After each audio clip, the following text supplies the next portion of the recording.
sambahin ka, purihin ka, Panginoon, ang lahat ng meron kami, Panginoon Diyos. Minsan papatuloy po nating awitan ng Panginoon. Hallelujah. Yes, God. Oh, purihin ka, Panginoon.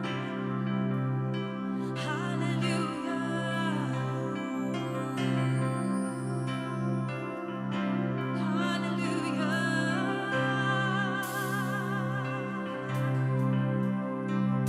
Karapat-dapat ka sa aming pag-awi. Karapat-dapat ka sa aming paguri. Ang buhay namin ay para lang sa iyo, tanging sa iyo.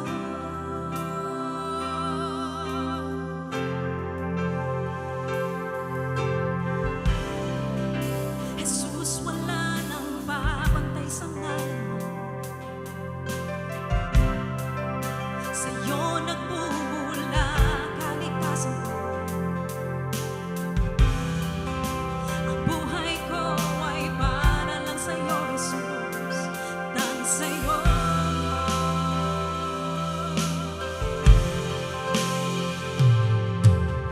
Oh Diyos, ika'y walang katulad, wala nang hihigit pa.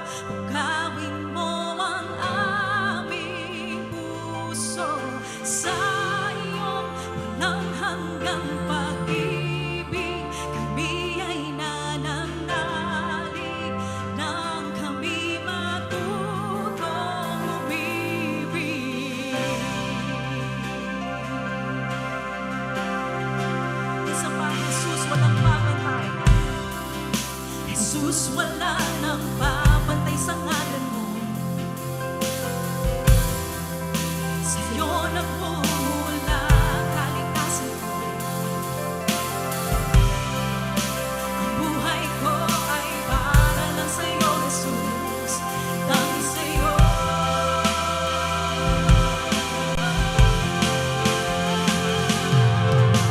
Oh Diyos, ika'y walang katulad, wala nang hihigit pa. Gawin mo ang aming puso sa iyo, walang hanggang pag-ibig. Kami ay nananalig nang kami matutong umibig. Oh Diyos, ika'y walang katulad, wala nang hihigit pa. Gawin mo ang aming puso sa iyo, walang hanggang pag-ibig. Kami ay nananalig nang kami matutong umibig.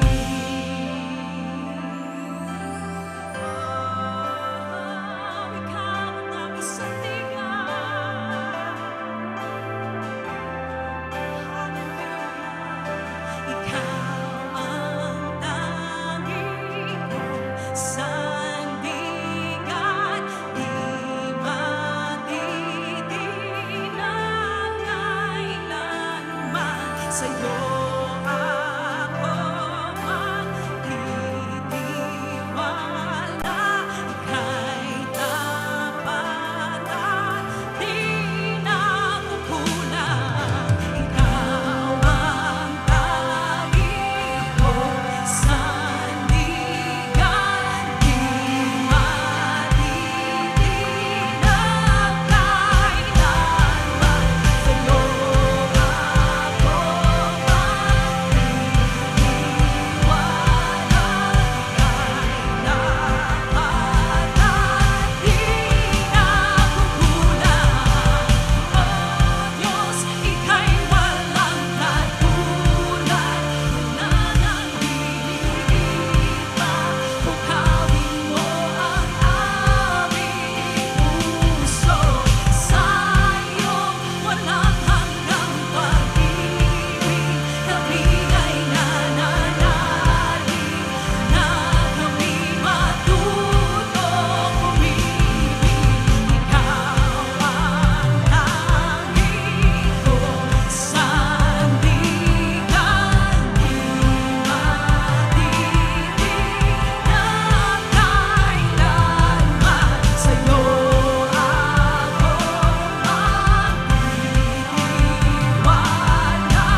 sa'yo kami magtitiwala.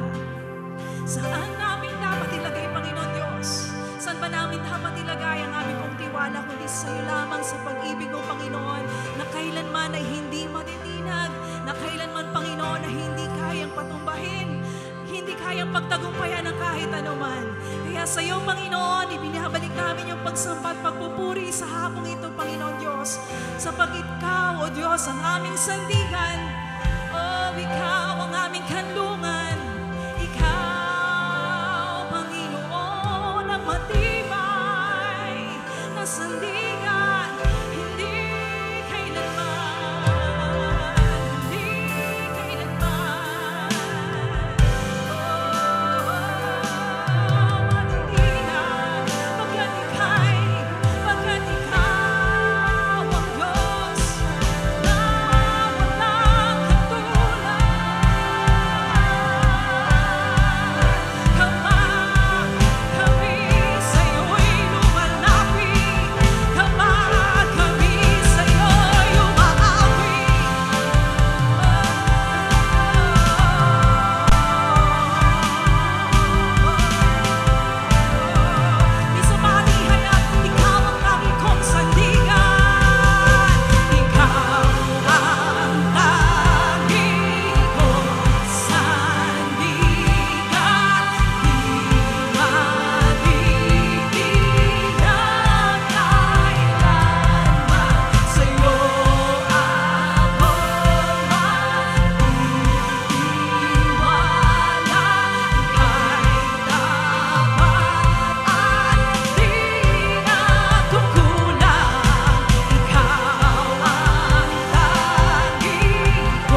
At ang lahat ng papuri at pagsambay binabalik namin sa tanging pangalan lamang ng aming Diyos na si Jesus. Ating pong sabihin, Jesus, purihin ka, pasalamatan ka, dakila ka. Hallelujah. Amen and amen. So once again, welcome to everyone. Isang naririto po na sumabay sa pagsamba, sumabay na umawit sa Panginoon. Tunay nga ang Diyos ay dakila. Amen. Pwede po ba kumaway-kaway tayo sa mga taong nasa kaliwa, nasa kanan? Batiin po natin ang bawat isa, bagamat hindi nakikita yung mga smile sa ating mga mukha. Dahil tayo po yung mga nakamask, nakikita yan sa ating mga mata. Amen. Hallelujah. At doon po sa mga nanonood po ngayon who are tuning in with us, so patuloy niyo pong i-welcome ang bawat isa. And patuloy po tayo makinig sa hapon po na ito. Amen.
Hallelujah! Amen! Come on! Palakpakan natin ang Panginoon. Everyone, come on! Yan na ba yung pinakamalakas na palakpak sa ating Diyos? Sa ating Hari ng mga hari, Panginoon ng mga Panginoon. Amen! Hallelujah! By the way po, sa mga nandyan po sa online na nanonood, welcome po sa Taglish service. At sa mga bago, sa ngayon lang po nakapanood, ako nga po pala si Brother Dennis Sabonita. At ako po'y nagagalak na magturo sa oras na ito. Amen? Are you excited, church? Everyone, are you excited? At sa mga nandito po, sa mga volunteers po natin, hallelujah! Na habang pinipigilan, ay lalong nanggigigil na maglingkod. Bigyan natin ng papuri at pasasalamat ang ating Panginoon. Come on! Hallelujah! Praise God! You know what? Nasasabik na po kami. Sabik na po kami dahil meron kaming magandang balita sa inyo. Next week, amen, yun na po yung unang event or Sunday service natin para po sa pangkalahatan. Pero, ang tanging iimbita lang po namin o ang tanging maaaring mag-service o mag-attend ng church ay nasa 90. Tama po ba? 90. At ngayon po, kaya po inanyayaan po namin kayo na bukas sa Monday, ilalabos po namin yung registration kung papaano para po at least makapag-reserve na po kayo. Siyempre, every one ticket po ay para sa isang tao. Sa isang ticket, sa isang tao. So, ang tatanggapin lang po namin, church, ay 90. Kaya hanggang Thursday po yan. Kaya wag na po kayo magpapauli. As of now, ganun muna po tayo. Amen? So, maraming pong salamat at maraming salamat sa mga volunteers na nandito. Hallelujah. Glory to God. Napakaganda. But before that, bago tayo mag-start, no? Happy Hearts Day sa bawat isa. Amen. Pwede ba mag-ganon tayo? Yan, Hearts Day. Yan, yan, Hearts Days. Alam mo yan, kapatid, hindi naman every February 14 yung araw ng mga puso eh. Correct? Araw-araw pwede maging araw ng mga puso. Kaya sabi nga ng salita ng Diyos, guard your heart. Bantayan mo ang puso mo, kapatid. Kaya wag mong basta-basta ibibigay yan o ipagkakatiwalaan kung kani-kanino lang. Amen? Kasi mahalaga yan. Guard your heart. Amen? Amen. Hallelujah. Salamat po. Yun po, Happy Hearts Day. Pero you know what, church? Napakaganda po. Napakaganda kasi ng message kanina ni Pastor Hetz patungkol po sa Word of God. And today, tayo po ay mangangaral ng salita ng Diyos. Pero inanyayahan ko po kayo na manalangin, nasa online at nasa physical. Ngayon po. Let's pray. Father, in Jesus' name, we thank you, Lord God, for today. Salamat, Panginoong Diyos, na napakabuti mo. Salamat, Lord God, that you are faithful yesterday, today, and forever. At hindi po ito nagbabago kahit kailan. Salamat, Panginoon, dahil nandito ka, kasama ka namin. At naniniwala po ko, Lord God, na meron kang gagawin. Dahil kapag kasama namin ang Diyos, may pagbabagong magaganap, Panginoon. Naniniwala po at nananampalataya kasama ng aking mga kasama dito, Panginoon. Kapag inimbitahan ka namin at inanyayahan ka namin sa aming kalagitnaan, Lord God, may pagkilos na magaganap, Panginoong Diyos, at kami masusurpresa dahil alam namin na ang lahat ng plano mo ay mabuti at maganda. At sa oras po na ito, Banal na Espiritu, inaanyayahan ka po kitang magsalita, magturo. Gamitin mo ang iyong lingkod, Panginoon. May taas ang Panginoong Kristo. Ikaw ang magsalita, and I pray, lahat ng salitang lalabas po sa aking bibig ay napapanahon sa buhay ng mga tao. Sa pangalan po ni Jesus. Amen and amen. Hallelujah. Amen. So, you know what? Napakaganda po na pinag-aaralan po natin yung salita ng Diyos. Amen? Napakaganda na pinag-aaralan po natin yung salita ng Diyos. Kasi, sabi nga po, kapag inuna natin o pinag-aralan natin ang salita ng Diyos, magkakaroon ng order ang buhay mo. Amen? Sabihin mo nga order. O sa mga nasa online, paki-comment below na lang dyan, sabihin mo nga order. Hindi yung sa waiter, hindi yung sa restaurant, pa-order, hindi ganun po. I mean, sa Tagalog, kaayusan.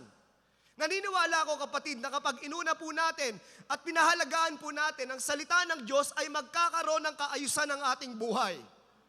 Kaya pala, walang ayos kasi hindi priority ang salita ng Diyos. Kaya pala hindi nakapagtataka bakit ang gulo-gulo ng aking buhay, ang gulo-gulo ng aking sitwasyon, maging ang isip ko ang gulo-gulo dahil hindi prioridad ang salita ng Panginoon. Kaya nga mga kapatid, kung gusto mong magkaroon ng ayos ang iyong buhay, unahin mo ang salita ng Diyos. Amen? Unahin. May H, unahin. May H yan, di ba? Amen. Unahin. Praise God. And sabi nga po sa Proverbs, sinasabi, this is the principal thing. The wisdom, tinutukoy doon. Of course, matatagpuan mo ang karunungan, matatagpuan po natin ang wisdom ay sa pamamagitan ng salita ng Diyos. At sinasabi po, sa Tagalog, sa Proverbs, higit sa lahat, hanapin mo ang karunungan. At sinasabi naman po, sa Mateo chapter 6, verse 33, di ba, higit sa lahat, ngunit unahin mo muna ang kaharian ng Diyos. Amen? Kapag inuna mo, sabi ko, madalas ko pong sinasabi ito sa Tagalog service, kapag inuna mo ang kaharian ng Diyos, kailanman ay hindi ka mauhuli. Amen? Hindi ka mangongolelat. Dahil number 1 sa'yo, ang kaharian ng Diyos at ang kanyang katwiran. Hallelujah. Kaya nga, hindi po ba kayo nagtataka na, kumbaga, itong kaharian ng Diyos at ang karunungan ay, kumbaga, kailangan palagi silang magkasama kasi kapag meron tayong malinaw na pagkakaunawa at pagkakakilala sa kaharian ng Diyos, sigurado taglay mo ang karunungan niya. Tignan mo yung katabi mo. Sige, tignan mo lang. Huwag kang magsalita. Ayan yun. Yan yung sinasabi ko. Ito yung na-miss ko no? Yung sa physical service. Hallelujah. Amen. Taglay. May taglay na karunungan ng isang tao na kapag meron siyang pagkakaunawa sa kaharian at katwiran ng ating Panginoon. Kaya nga sabi, seek ye first the kingdom of God. Hindi yung kung ano-ano ang hinahanap mo sa buhay. Akala mo, para magkakaroon ng order ang iyong buhay kapag hinanap mo sa iba. Akala natin magkakaroon ng kaayusan ng ating buhay kapag tayo po ay nasa abroad, tayo po ay nasa magandang lugar, Saudi, America, Japan, there's nothing wrong sa mga bansang iyon. Pero kapatid, kahit sang lugar ka, kahit nasa lupalop ka pa man, kapag inuna mo ang kaharian ng Panginoong Diyos, mabuti ang lahat. Hindi mo kailangang maggabol sa kayamanan. Ikaw ang hahabulin ng kayamanan at pagpapala. Are you getting this? Hallelujah, amen. Palakpakan natin ang Panginoong Kristo. Hindi porket nasa malayong lugar ka o maganda yung lugar na yun, magiging maganda na ang buhay natin. Kapatid, ang magandang buhay ay hindi yan nakadepende sa dami ng laman ng bulsa mo. Ang dami ko pong kilalang maganda ang buhay, ay madaming pera, pero ang gulo ng isip, hindi makatulog. Ang dami kong kilalang naninilaw sila sa sobrang dami ng alahas, pero walang kapayapaan. Hallelujah! Alam mo kapatid, ang ganda ng buhay kapag meron kang Kristo. Pag may Kristo ka, sigurado walang krisis sa buhay mo. Amen? Kapag may Kristo ka, sigurado walang krisis sa buhay mo. Sa mga may Kristo dyan, kaway-kaway naman. Parang ang lungkot, parang inaantok, pagod na yata, no? Come on! Nagsisimula pa lang tayo. Sa mga may Kristo dyan, kaway-kaway naman. Woo! Hallelujah! Walang krisis. Kaya nga, tignan mo yung katabi mo. Mayaman yan. Datu yan. Amen? Datu. Hindi yan ordinary, hindi yan basta-basta. Bigatin yan. Amen? So yon. Kaya nga napaka-importante. na sinisik natin o inuuna natin, hinahanap natin ang kaharian ng Diyos, at huwag kang gumawa ng sarili mong kaharian, sigurado magigibayan. Sigurado magigibayan. Pero ang kaharian ng Panginoong Diyos kailanman ay hindi matitinag, hindi magigiba. Yung sinabi nga po ng ating worship leader na si Ate Cheryl, yung pundasyon ng buhay mo ay matibay na bato. Matibay na bato. At kahit kailan hindi mawawasak ang matibay na bato. Dahil ang matibay na bato ay ang ating Panginoong Kristo. Kaya kung gusto mong magkaroon ng order ang iyong buhay, lapit ka sa God of order. Sa kaayusan. Actually, naituro ko na to. This is just a recap. Kung gusto mo magkaroon ng kaayusan para maging maayos ang situation natin, lapit ka sa God of order. Huwag kang lumayo. Huwag mong iwas ang sarili mo. Kung kani-kanino ka lumalapit eh. Kay Lord lang. At si Lord na bahala mag-order o mag-ayos. At si Lord na bahala ang maglapit ng mga pangangailangan mo. Amen? Si Lord na ang bahala na maglapit ng mga pangangailangan po natin. Alam ng Diyos, sabi ng salita ng Diyos, alam ng Diyos ang pangangailangan mo. Alam niyang kakain ka, alam niyang iinom ka, alam niyang kailangan mo ng pera, kaya nagwi-withdraw ka. Alam mo kaya ka nagtatrabaho para buhayin mo yung family mo. Alam yan ng Diyos. Pero sinabi na ng Panginoong Kristo ang sikreto ng katagumpayan. Unahin sa lahat ang kanyang kaharian at ang kanyang katwiran. At lahat ng hindi pa sumasagi sa isip mo ay idadagdag na lang, ibibigay na lang sa'yo. Amen po ba? Kala mo yan na yung kapatid? Wait, there is more. Paki-comment nga po dyan sa online, sabihin nyo, wait, there is more.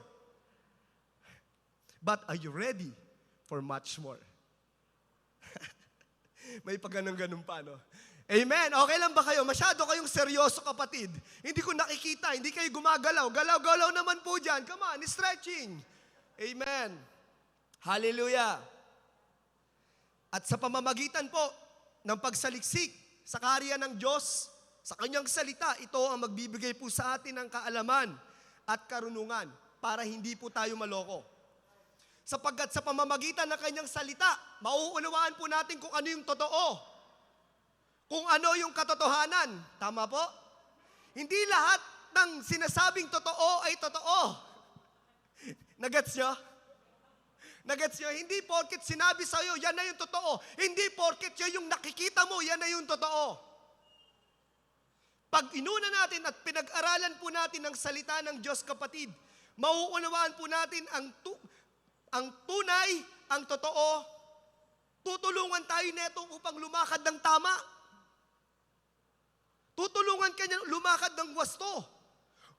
Ipapakita sa iyo ng salita ng Diyos kung ano ang plano ng Diyos. Kung hindi mo pa alam yung purpose ng buhay mo, malalaman mo ito sa salita ng Diyos. Kasi ang salita ng Diyos para po siyang mapa.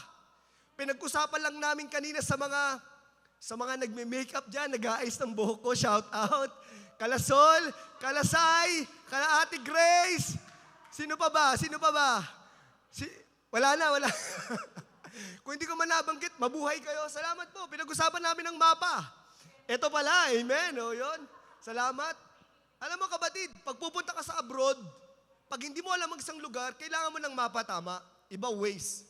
High-tech na eh. Pero dati mapa. Bakit? Ang purpose po nito, para hindi ka maligaw. Nang sa ganun, hindi ka maloko. Nang sa ganun, hindi ka madaya. Dahil merong manloloko. Naranasan mo na bang maloko? Ako lang ba? Naranasan nating maloko, naranasan nating masaktan, naranasan nating maligaw. Pero nung nakilala natin ang Panginoon at naunawaan natin ang salita ng Diyos, natagpuan natin at nakita po natin dito, ito pala ang direksyon ng buhay ko. Kaya pala walang direksyon kasi walang salita ng Diyos. Hindi although alam ko, pero wala akong pagkaunawa sa salita ng Diyos. Kaya pala walang direksyon ng aking buhay kasi hindi ko alam kung anong ibig sabihin ng Word of God. Naririnig ko, nababalitaan ko, pero hindi ko talaga ito nauunawaan.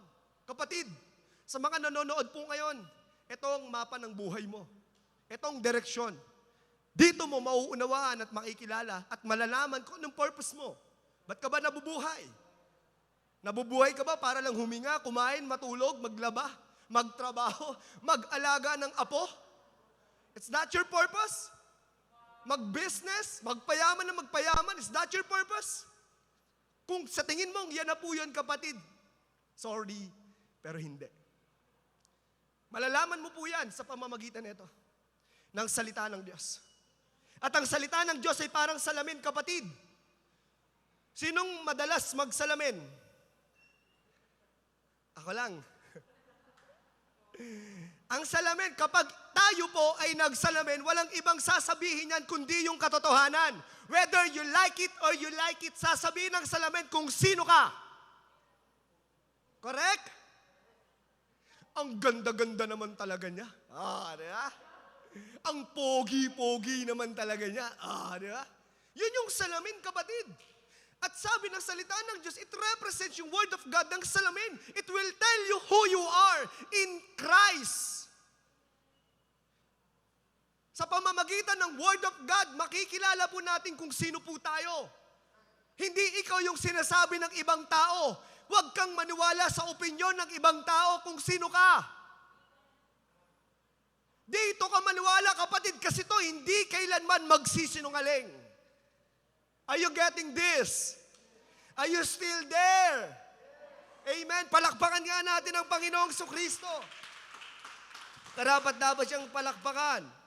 Bakit napaka-importante na kailangan po natin pag-aralan ang salita ng Diyos? Dahil ang mundo, sabi nga dito, the world is full of so much noises. Sobrang ingay ng mundo. Di ba Hearts Day ngayon? February 14, may mga nakakausap ako, sabi nila, nilipat na daw nila ng date yung February 14. December na daw, kasi wala silang ka-date. Wala sila single. Tagal na single pa rin. Magkakaroon ka nga ng relasyon, sasaktan ka naman, lolokohin ka naman. Aanin mo, magkaroon ka ng kasama sa buhay kung pahihirapan ka at magiging struggle siya sa buhay mo. Are you getting this? Sa mga binata't dalaga po dyan. Tandaan. Obserbahan nyo, ba't ba ako napunta doon? Nasaan na ba ako kanina? The world is full of noises. Hindi porket single ka, katapusan na ng mundo, katapusan na ng buhay mo. Tandaan mo, kapatid, may awa ang Diyos.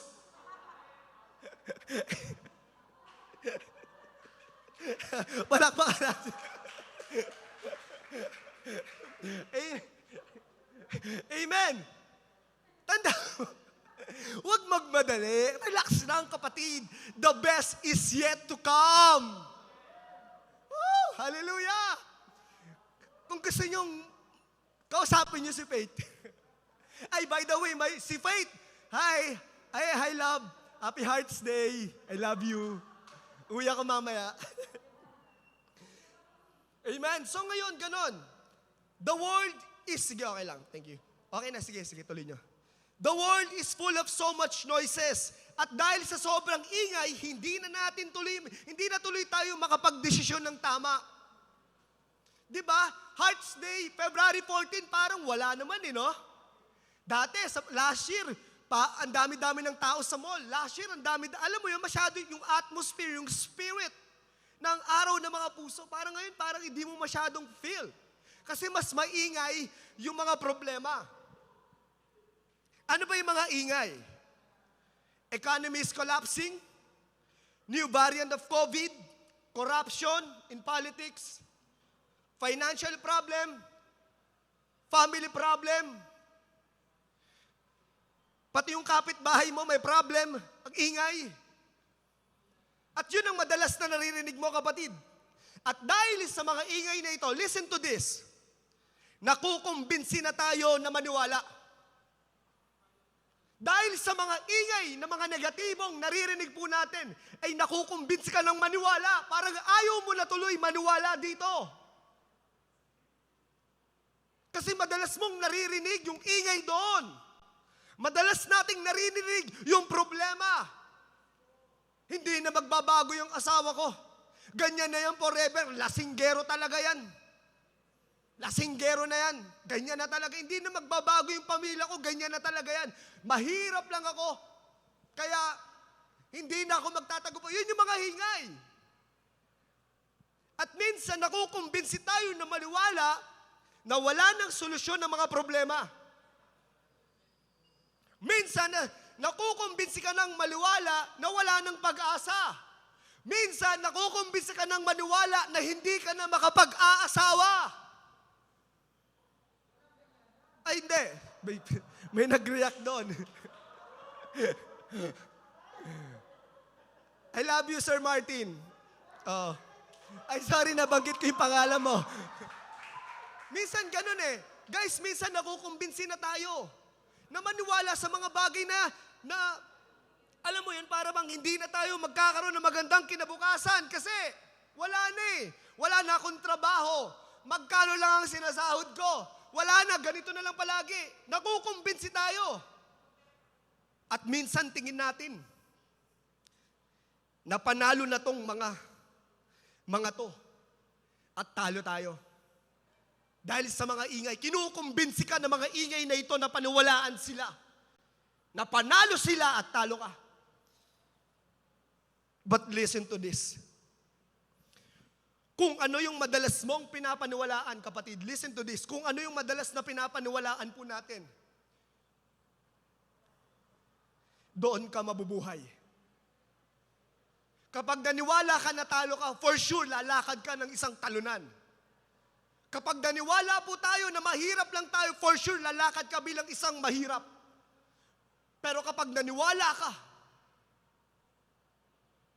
sa katotohanan, sa salita ng Diyos, sigurado, garantisado, 100% lalakad ka sa salita ng Diyos. At doon ka mabubuhay, kapatid. Are you getting this? Nandyan pa ba kayo? Nakikinig po ba kayo? Kung nakikinig nga kayo, palakpakan nyo ang Panginoong Kristo. Amen, salamat. Kaya there are people, hirap nang magdesisyon ng tama dahil nakumbinsin na silang maniwala sa mga hindi tama at mga kasinungalingan. But let me encourage you. Let me encourage you. Hindi porket, kapatid, narinig po natin at palagi nating naririnig yung ingay na ito. Hindi porket palagi po nating nakikita yung mga bagay na ito, ibig sabihin yun na yung mangyayari. Hindi porket palagi mong naririnig ang mga negatibong balitang ito, ibig sabihin yun na yung magiging realidad mo. Hindi porket lagi mong naririnig, hindi porket laging ganito nangyayari sa situation mo, ibig sabihin yan na ang magiging destiny mo, kapatid. Mali po. Yan po ay isang kasinungalingan. Sino may sabi sa'yo? Sino may sabi sa'yo na hanggang dyan ka na lang? Sino may sabi sa'yo na hindi ka nagagaling sa sakit at karamdaman? Sino may sabi sa'yo na hindi ka na magtatagumpay sa buhay? Sino may sabi sa'yo na hindi na mabubuo ang pamilya mo? Sino may sabi sa'yo na hindi ka aasenso? Sinong may sabi sa'yo? Sinong may sabi sa'yo? And I want you to understand this. Kahit mag-ingay sila ng mag-ingay, kahit ano-ano pa po ang sabihin po nila, mga kapatid, tandaan mo, hindi yan ang huling salita. Hindi yan ang final word. Hindi porket yan yung realidad mo, ibig sabihin yan na yung final word, tapos na. Tandaan po natin, mga kapatid, ang huling salita ay ang salita ng Diyos. Yun ang final word. Kahit hindi ko nakikita, kahit hindi ko naririnig, kahit hindi ko nararamdaman, pero sinabi mo, Panginoong Diyos, paniniwalaan ko, pagtitiwalaan ko. Ang pananampalataya ay hindi yan sa pamamagitan ng mga nakikita mo. Kundi tumatayo ka sa isang lugar, sa isang sitwasyon na alam mo mangyayari sa ito. Imposible, pero sa Diyos, walang imposible. Are you getting this? Misa kasi talo na eh. Misa kasi parang wala na eh. Even Christians, even may relasyon sa Diyos, pero kung kumilos parang nyek. Kasi akala natin ganito na lang. Hindi, kapatid. Tandaan mo, hindi pa tapos ang laban. Parang pinikula lang, no? Hindi pa tapos ang laban. Amen. Amen. Sabi nga po, sa Mateo chapter 24 verse 35, nandiyan na ba sa screen? Lilipas ang langit at ang lupa, ngunit ang aking mga salita ay mananatili magpakailanman. Hallelujah! At sinasabi po sa Isaiah 40 verse 8, ang damo ay natutuyo, ang bulaklak ay nalalanta. Ngunit ang salita ng ating Diyos ay mamamalagi magpakailanman. Anong ibig sabihin nito, mga kapatid? In this context, marami ng sumusubok na tanggalin ang salita ng Diyos. In this context, marami ng gustong pahintuin ang salita ng Diyos. Sa verse na ito, mga kapatid, marami ng gustong wasakin ang salita ng Diyos para hindi mo ito marinig. And you know what? Alam naman po natin yan. Maraming paniniwala, even lugar. Pag pumunta ka sa ibang lugar, hindi ka basta-basta makapagbabahagi ng salita ng Diyos. Pumunta ka sa kung saan hindi malaya, hindi katulad dito malaya. And even Jesus Christ, kaya siya pinapako sa krus dahil nagsasalita siya ng salita ng Diyos na may buhay. And even His disciples. And even itong alam mo kung bakit marami nagpapahinto. And even si COVID. Gusto niyang mag-take over. Tumigil na kayo. Kaya nga kayo nakamask di ba? Of course, virus, malalangap mo, pero hindi, tinatakpan niya yung bibig mo para hindi mo na maipangaral ang salita ng Diyos. Etong si COVID, akala niya mapapahinto ang pangangaral ng salita ng Diyos. Marami nang sumubok, pero nananatili pa rin ang salita ng Diyos. Lahat ay mawawala, pero ang salita ng Diyos mananatili. Hindi matitinag, kapatid. Kapag ito ang pinanampalatayaan mo, hindi matitinag ang iyong buhay. Sinabi nga ng salita ng Diyos, parang ang buhay mo ay nasa isang pundasyong bato. Of course, may problem. Of course, may trials. Of course, may circumstances. Pero kapatid, mananatili kang nakatayo. Dahil may katuwang ka sa buhay. Alam mo, church, ang sarap ng may katuwang sa buhay. Amen? You know what, nung nag-asawa ako, kasi ito dati ang pananaw ko, kaya ayoko mag-asawa kasi responsibilidad lang yan Dahil yan, naku, hindi ko kaya. Bubuhay ka ng pamilya, responsibilidad.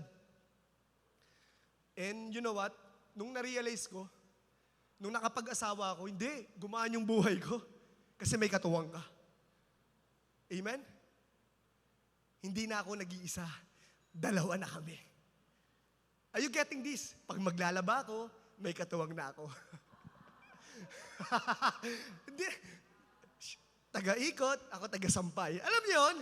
Hindi pa kasi ganun ang katuwang, kapatid. Hindi katulong ang mga babae, katuwang. Amen. Frontline. Nasa ng frontline? Shout out, frontline, mens. Hindi katuwang ang babae. Ay, hindi katulong ang babae. Katuwang. Amen, katuwang. And you know what, ang salita ng Diyos, kapatid, ito ay makakatuwang mo sa buhay mo. Tutulungan ka niya palagi. Iingatan. Ilalayo sa kapahamakan. Tuturuan ka magdesisyon ng tama. Hindi lang magdesisyon ng tama, kundi lumakad sa pagpapala ng Diyos. Baka mamaya nakakalimutan mo.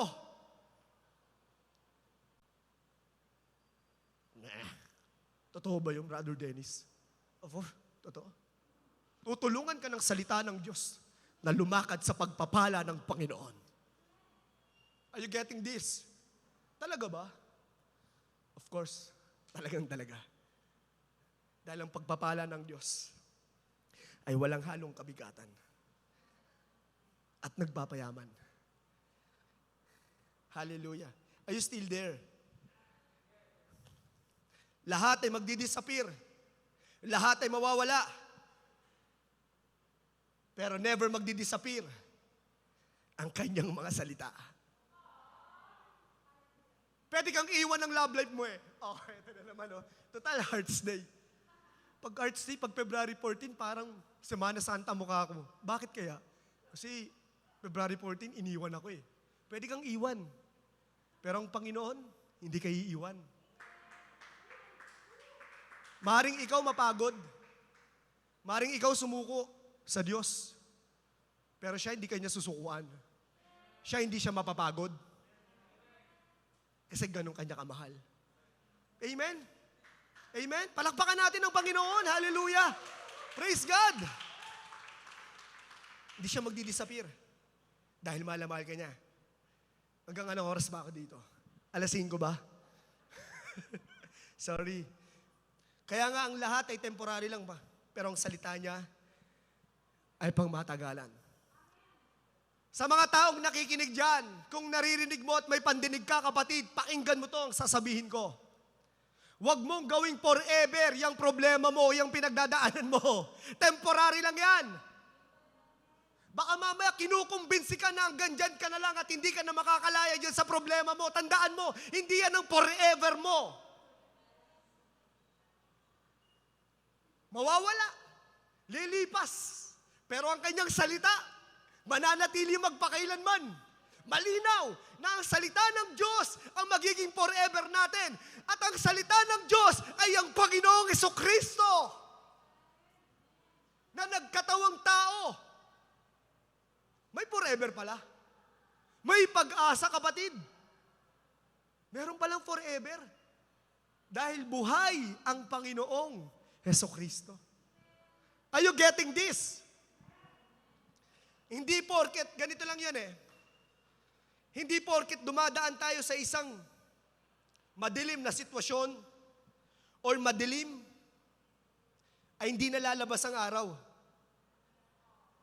Hindi porket tagtuyot, hindi na muling uulan.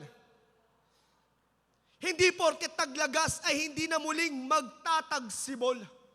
Sino may sabi sa'yo na hanggang taglagas ka lang? Sino may sabi sa'yo na hanggang tagtuyot ka lang? Sinong may sabi sa'yo na hindi ka na mag-harvest, hindi ka na aani? Who told you? Pag may nagsabi sa inyo, kapatid, kasinungalingan yon. Hindi po yun totoo dahil hindi yun ang huling salita. Are you getting this? Baka mamaya kasi nakukumbinsi lang tayo. Baka mamaya kinukumbinsi po natin yung sarili natin, kapatid, na paniwala ng mga bagay na ito. Wala, hindi na ako makakabayad sa aking utang. Forever na tong utang ko, baon na ako palagi sa utang. Kasinungalingan, who told you? Hindi na ako gagaling sa sakit at karamdaman. Forever na to. Sinong may sabi sa'yo? Ito nga po, kaya nga po, pag naalala ko dati nung ako'y nagkaroon ng problema sa kidney, dami kaya tang asin kinain. Mahilig daw sa maalat. Bumibili ako ng gamot sa Mercury Drug at ang sabi niya sa akin, "Sir, may suki card ka?" Ang sabi ko, "Naku, ayoko maging suki dyan, no?"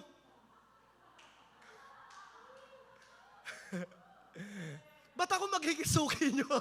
Never! Never! Dahil hindi yan ang destiny ko. Ang destiny ko, dahil sa sugat at latay ni Jesus na tinanggap sa krus ng Kalbaryo, ako'y magaling na. Ako'y pinagaling na. Ang Diyos ang aking pastol. Hindi ako magkukulang, mawawalan o mangungutang. Surely, His goodness and mercy shall follow me all the days of my life. Pwede ko bang yakapin ang sarili ko? Gigil ako eh. Kaya nga, you better understand, kapatid, na maintindihan mo kung ano talaga yung salita ng Diyos. Okay lang yan, kaya mo yan, okay lang yan, I feel you. Well, yes, of course, okay lang yun. Pero ano bang sinasabi ng salita ng Diyos, kapatid? Sinasabi ng salita ng Diyos kay doon sa may isang lalaking 40 years ng lumpo. At gusto niya pumunta sa isang lugar na kung saan kapag nakapunta siya doon o may nagdala sa kanya doon, gagaling siya. Wala daw sa kanyang nagdadala.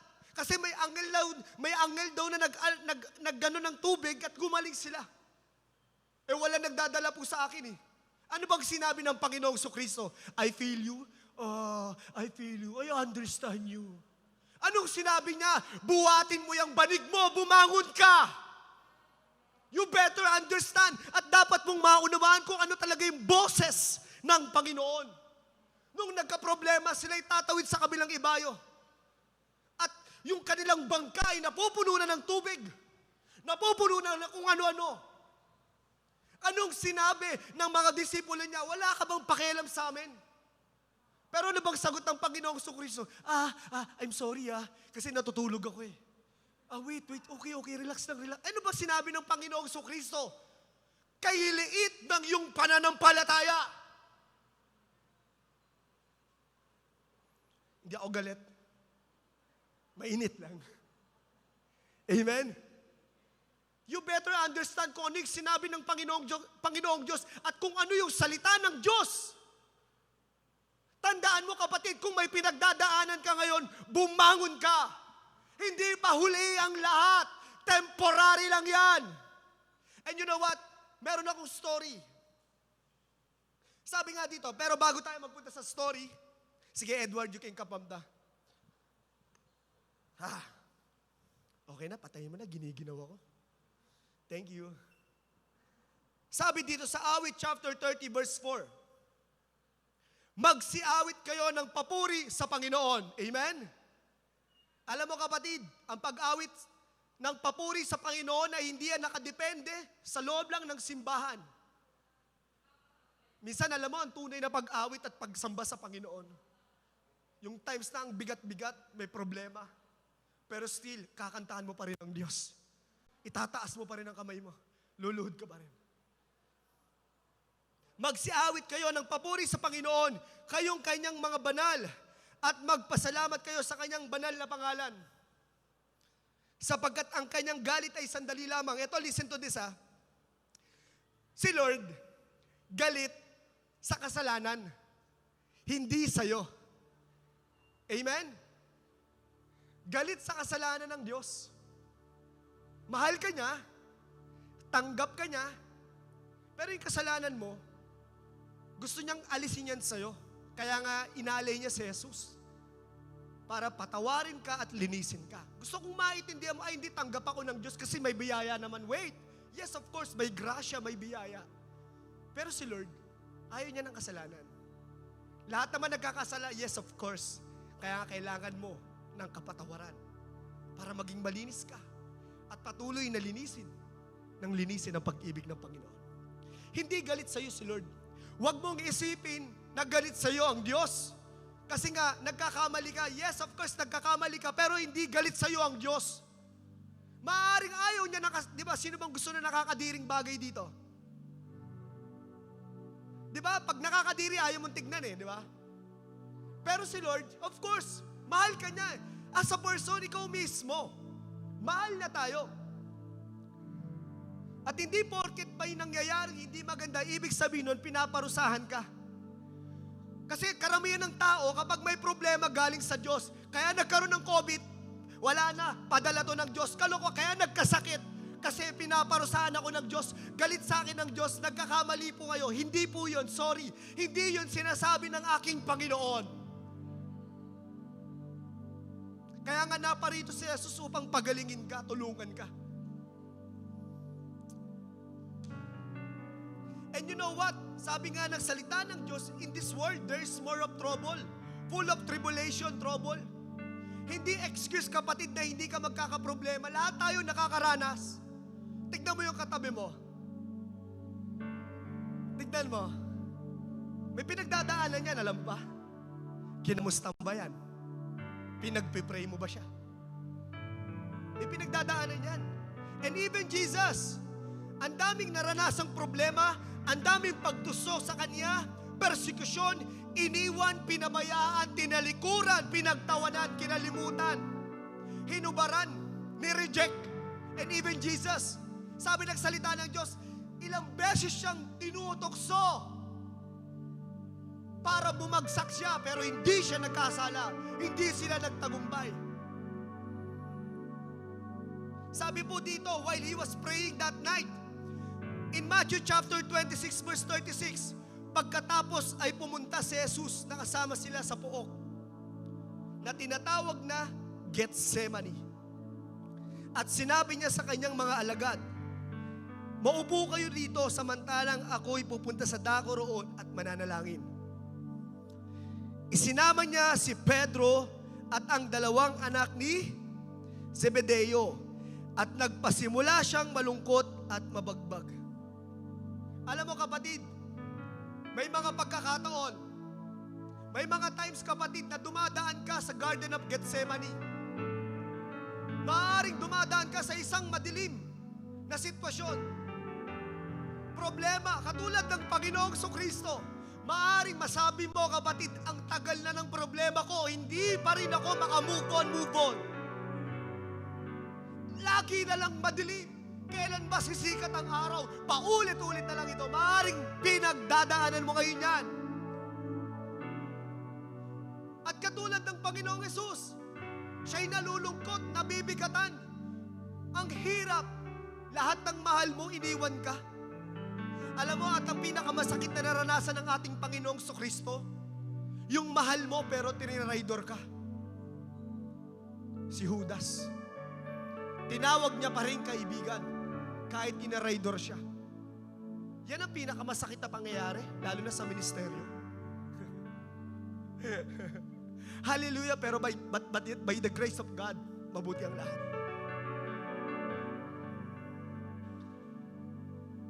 Maaring ganun eh.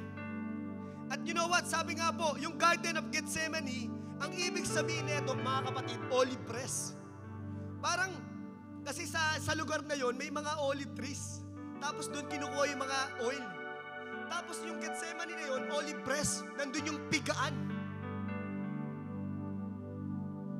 At may mga times na pigang-piga ka na. Pag tinignan mo yung wallet mo, naku po, kahit anong ganun, pinipiga mo, walang lumalabas. Minsan pigang-piga ka na ng problema, ng sitwasyon. Antindi na, may matindi ng problema, may patindi na. Anong gagawin mo pagka ganun? Ang hirap kaya ng ganun, yung pigang-piga ka na talaga. Kumbaga wala nang mangyayari sa'yo, para bang hindi, ginawa mo na ang lahat, pero hindi pa rin sapat. Ano ginawa ng ating Panginoong Kristo? Paglakad niya po in verse 39, Matthew 26. Paglakad niya, ng malayo, siya'y nagpatirapa at nalalangin na nagsasabi, Ama ko, kung maaari, lumampas sana sa akin ang kopang ito. Gayon may hindi ang ayon sa ibig ko, kundi ang ayon sa ibig mo. Lord, ang hirap nito eh. Pero Panginoon, ipagkakatiwala ko sa iyo. Maaring ikaw, kapatid, marami kang paraan, pero hindi pa rin sapat.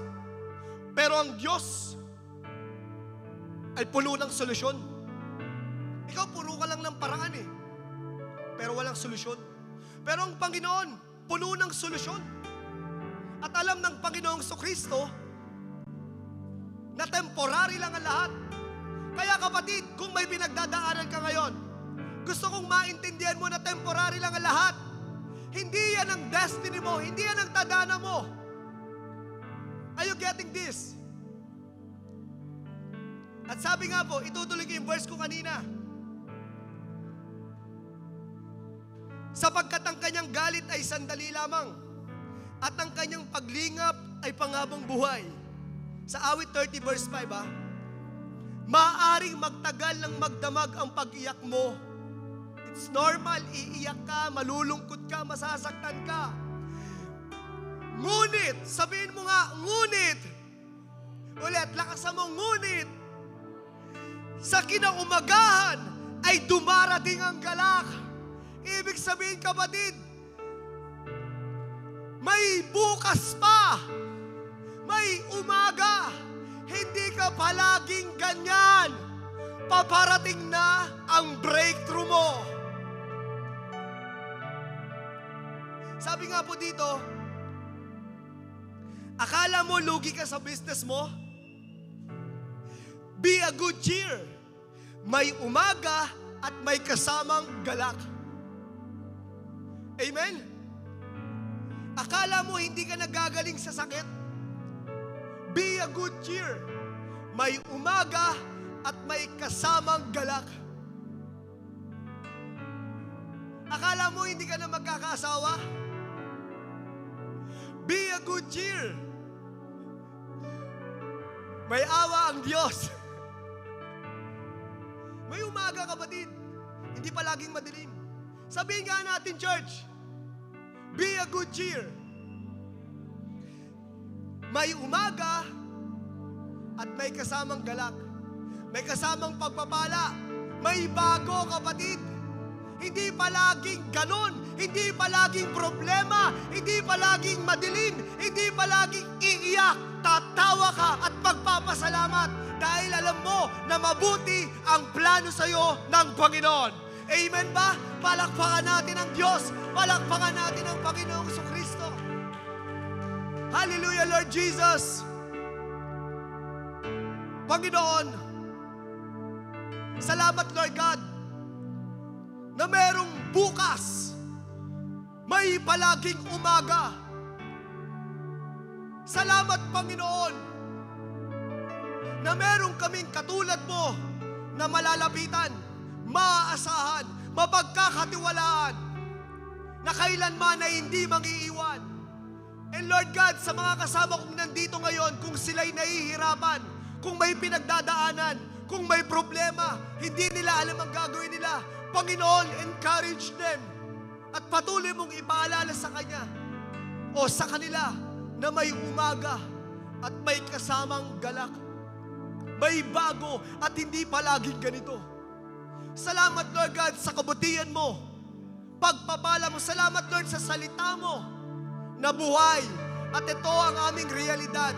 Pagpalain mo, Lord God, ang bawat nakarinig ng mensahe na ito. Pagpalain mo ang bawat salita na lumabas sa aking bibig. At ito'y humipo sa buhay at puso ng mga nakinig sa iyo. Salamat, Lord God, sa iyo ang kapurihan at kadakilaan sa pangalan ni Jesus. Lahat ay magsabi ng Amen and Amen. Hallelujah. Palakpakan natin ang Panginoon. And you know what, guys, sa mga nasa kanyang-kanyang tahanan, marami pong salamat sa inyo. Salamat sa pakikinig.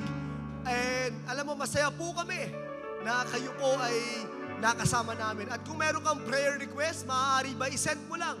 Nais ka namin ipanalangin. At sa mga nanood po ngayon, kita-kita po muli tayo sa susunod na linggo. God bless you, New Life North Metro. Come on, palakpakan natin si Lord.